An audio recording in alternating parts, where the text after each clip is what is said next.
నారా భువనేశ్వరి గారు. ఎవరైనా ఏ ఇల్లాలైనా ఇప్పుడు నేను ఎదవను అనుకోండి, నేను కిల్లరని అనుకోండి, సుపారీ పెట్టి మటలు చేస్తాను అనుకోండి, నేను జైలుకి వెళ్తే మా ఆవిడ నేను ఎదవనైనా కానీ జైల్లో చూడటానికి వస్తుంది కదా. వస్తే ఏం చెప్పుద్ది, నేను పెళ్లి చేసుకొని నా పొరువంతా బాగొట్టుకున్నాను, ఈసారైనా ఈ బుద్ధిగా మారు, 20 ఏళ్ళు జైలు శిక్ష చేశారు నీకు, ఆ బయటకు వచ్చిన తర్వాత అయినా నిజాయితీగా ఉండు అని నా భార్య చెప్పుద్ది నాకు. కానీ భువనేశ్వరి మేడం ఏం చెప్పింది, మొలకత్కి వెళ్ళారు, బయటకు వచ్చారు ప్రెస్, మా ఆయన ఈ జైలు కట్టాడు, ఆ జైల్లోనే మా ఆయన్ని పెట్టారు. మా ఆయన నారా చంద్రబాబు గారు ఎప్పుడూ ప్రజల కోసమే ఆలోచిస్తుంటారు. ఆయన జీవితం అంతా ప్రజల కోసమే ధారపోశారు. చూడండి, అది ఈనాడులో ఉంటుంది, చూడండి స్పష్టంగా. అమ్మా మేడం, ఒక్క మాట అడుగుతా, నారా చంద్రబాబు నాయుడు గారు ప్రజల కోసం కదా అని చెప్పాడు, ప్రజల కోసం ఆలోచిస్తున్నాను, ప్రజల కోసమే ఆలోచిస్తున్నాను అని చెప్పేసి. అమ్మా, మీ ఆయన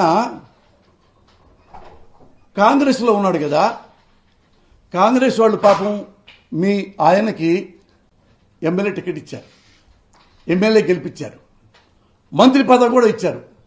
ఎందుకమ్మా అదే కాంగ్రెస్ ఎగిరి తన్నుదని ఎందుకమ్మా జంప్ అయి టీడీపీలోకి వచ్చారు? ప్రజల కోసం అమ్మా. తెలుసుకుంటాను మేడం, తెలుసుకోవాలి, తెలిసి ఉంటే నేను కూడా 10 మంది చెప్తా. మళ్ళీ ప్రజల కోసమే ఎప్పుడు ఆలోచిస్తుంటాడు. అమ్మా, రామారావుని చెప్పుతో కొట్టాడమ్మా నారా చంద్రబాబు నాయుడు గారు, కొట్టించారు కదా, ప్రజల కోసమేనా అమ్మా? రామారావుని వెన్నుపోటు పొడిచారమ్మా. తెలుగుదేశం ఎమ్మెల్యేలు మొత్తం కొని రామారావుని ఒక తన్ను దన్ని, అంటే మీ నాన్నని మెడబట్టి గట్టి బయటికి నెట్టి ఆ పార్టీ మొత్తం కబ్జా చేసుకున్నాడమ్మా. రామారావు గారు కూర్చోవలసిన సీట్లో మీ ఆయన కూర్చున్నాడమ్మా.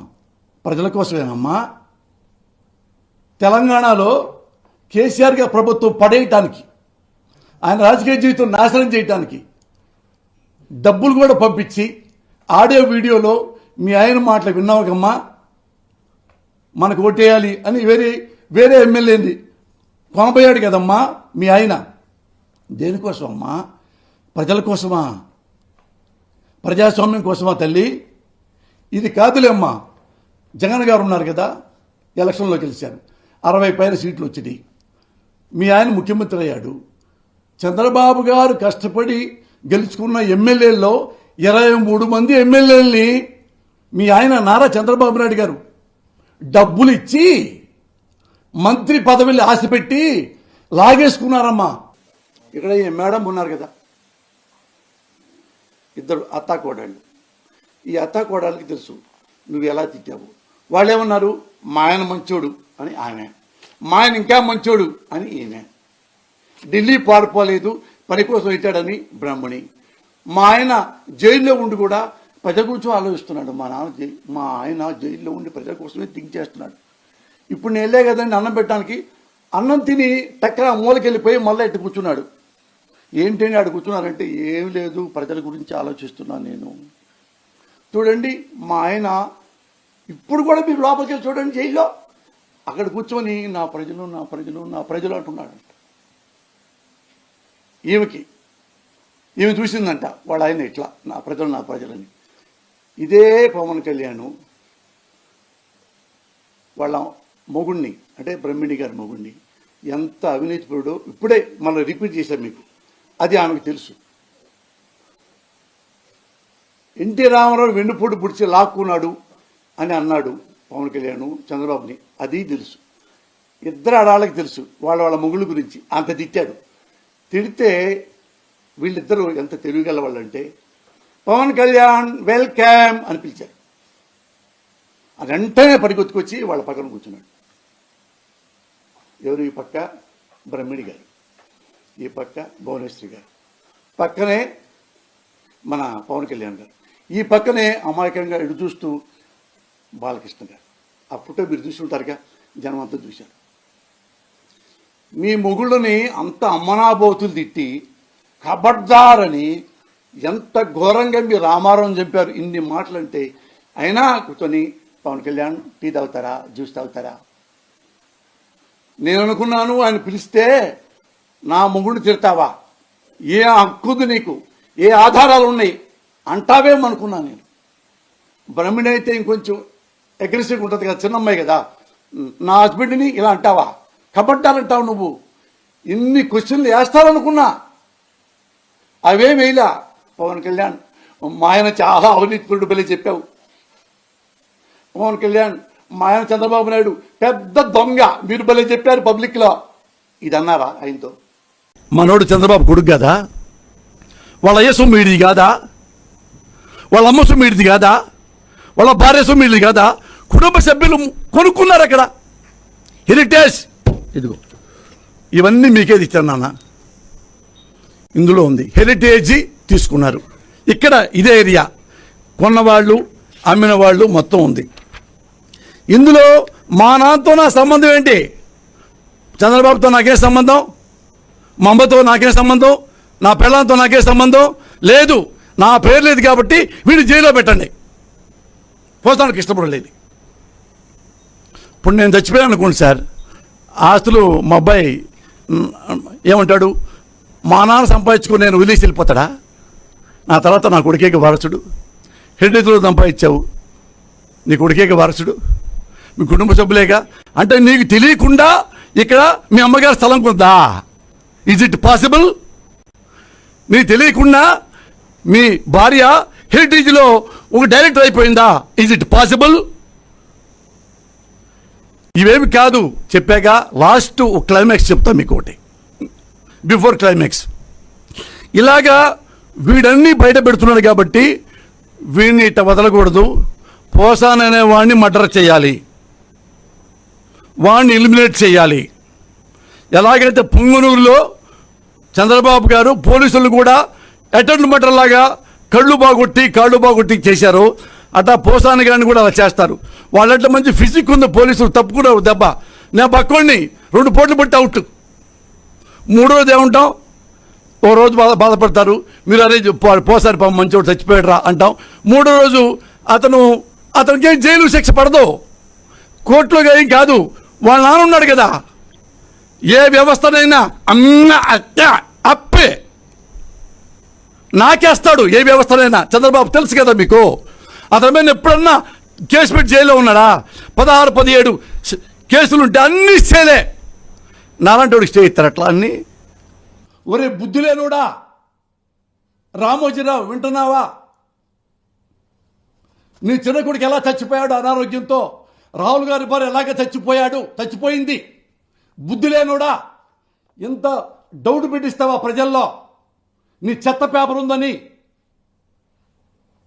ఒక అమ్మాయి చచ్చిపోతే దాని మీద వ్యభిచారం చేస్తావా? రాజకీయ వ్యభిచారం. నువ్వు ఈనాడు అనే పేపర్ పెట్టి ఆ పేపర్లో అక్షరాలని వేషలుగా మార్చి రాజకీయ వ్యభిచారం చేస్తున్నావు. ఎప్పటికైనా సరే ఆ అక్షరాలు వేషలుగా మారాయి, నువ్వు మార్చావు కాబట్టి ఏదో రోజు అక్షరాలే నీకు ఎయిడ్స్ తల్లి కుళ్ళి చేస్తావు. ఒక ఆడకూతురు చచ్చిపోతే హాస్పిటల్లో పాపం రాహుల్ అనేవాడు కన్నీళ్లు పర్యవంతమైతే ఆ కుటుంబం పక్కన ఏడుస్తుంటే అతన్ని కావాలని పంపించారా ప్రభుత్వంలో పెద్దలు? నీ అయ్యా ప్రూవ్ చేయరా? ప్రతి దానికి రాజకీయమేనా? తిట్టి జగన్ని అతను నీకు సిగ్గనేది లేకుండా పోయిందా?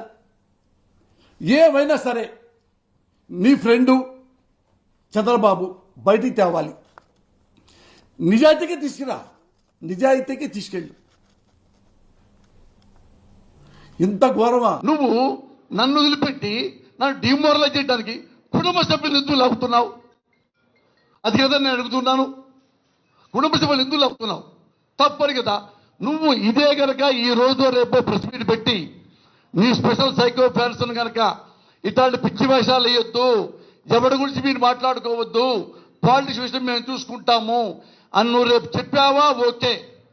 చెప్పకుండా ఈ ఫోన్లు ఇలా కంటిన్యూ వస్తే నువ్వు ఎలాగా నా భార్య బిడ్డలు తిట్టించావో నీ భార్యని మీ అమ్మని అలాగే నేను తిడతాను. అలాగే తింటారు చిరంజీవి గారు. మీ ఇంట్లో ఆడపిల్లలు ఎంత గొప్పవాళ్ళు, నా ఇంట్లో నా భార్య ఎంత గొప్పది. మీ ఇళ్లలో ఆడవాళ్ళకి శిలాలు ఉంటాయి, మా ఆడవాళ్ళకి శిలాలు ఉండవా? ఏ సిగ్గు లేదా మీకు? మీ కుటుంబానికి వాటి కంట్రోల్లో పెట్టుకోలేరా?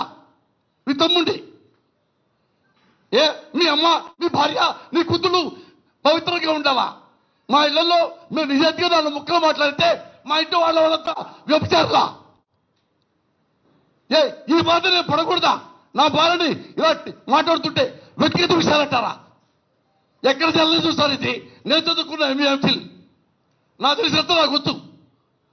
దానికి ఇంత గొప్పగా మాట్లాడుతున్నారు మీరు. మీ పర్సనల్ విషయాలంటే ఎవడు పర్సనల్ విషయాలా? ఇది పర్సనల్ విషయాలా? నేనున్నా సార్ గొప్ప పెట్టానా? ఎంత పర్సనల్ విషయం సార్ ఇది? ఆంధ్రవాళ్ళు అడుగు పెట్టడం తప్పని ఒక మహానుభావుడు చెప్తాడు. ఏంటి సార్ చెప్తాం? ఇంకెక్కడ సార్ మోరల్స్ ఉండేది ఇక్కడ? ఇంకెవడు చెప్పుకోవాలి సార్? మేము మీడియాకి చెప్పుకోక, ప్రభుత్వానికి చెప్పుకోక ఎవడు చెప్పుకుంటాం? ఇక ఇంతకంటే దారుణమని మీరు వెళ్ళలేదా? దారుణమని మీరు వెళ్ళలేదా? నేను రాజకీయ నాయకుడి ఒక వికృత రూపం చూపిస్తున్నా. అదే ఆలోచించండి సార్. ఒక వర్డ్ కాదు మీరు ఆలోచించాల్సింది. ఒక తిట్టు వల్ల సమాజం పాడైపోదు, ఒక అబద్ధం వల్ల సమాజం పాడవుద్ది. తిట్టులు ఎప్పుడు పాడైపోదు. అబద్ధాలు చేస్తే ఏమైనా ప్రభుత్వాలు కూడా పడిపోతాయి. తిట్టు వల్ల ఏమవుతుంది సార్? ఏం తిడితే నా పేరు నాకు వెనక్కి వస్తుంది. ఏ పవన్ కళ్యాణ్ బుద్ధి లేదా? నేను అడిగానా నీకు ఎంతమంది పెళ్ళాలో అని? నువ్వు అన్నావు ఆడవాళ్ళని మా పేరు పెట్టి కొడతాను. ఏ పంజాబ్ అమ్మాయి నువ్వు మోసం చేయలేదా? ఆమె కడుపు చేయలేదా? ఆమె డబ్బులు నుంచి పంపించలేదా? నోరు పంపించలేదా? నువ్వు రాజకీయ నాయకుడువా?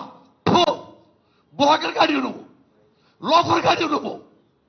ఎంతమంది ఆడపిల్లల జీవితాలు నాశనం చేస్తూ మళ్ళీ వాళ్ళ మీద పడ్డావా అని నిన్నే అనకూడదా? మా ఇళ్ల మీద పడతావా నేను విమర్శిస్తే? ఎందుకు నా రాజకీయాల్లో రాయటం? నువ్వు సినిమా డబ్బులు సంపాదించుకోవచ్చు కదా. రాజకీయాలు వచ్చినప్పుడు ఎన్టీ రామారావు కూడా విమర్శించారా? ఆయన నవ్వుతూ వెళ్ళిపోయాడు. అది హుందాతనం అంటే. నిమ్మకానికి హుందాతనం తెలుసా? హుందాతనం స్పెల్లింగ్ తెలుసా? ఒక లోపల కాడివి ఎంతమంది అమ్మాయిని నాశనం చేశావు. ఆయన వ్యక్తిగత విషయం ఇప్పుడు దాకా మాట్లాడాల. ఎప్పుడు మా ఇంటి తలుపు కొట్టావో అప్పుడు నాకు బాధ వచ్చింది. నేను బాధపడకూడదా సార్?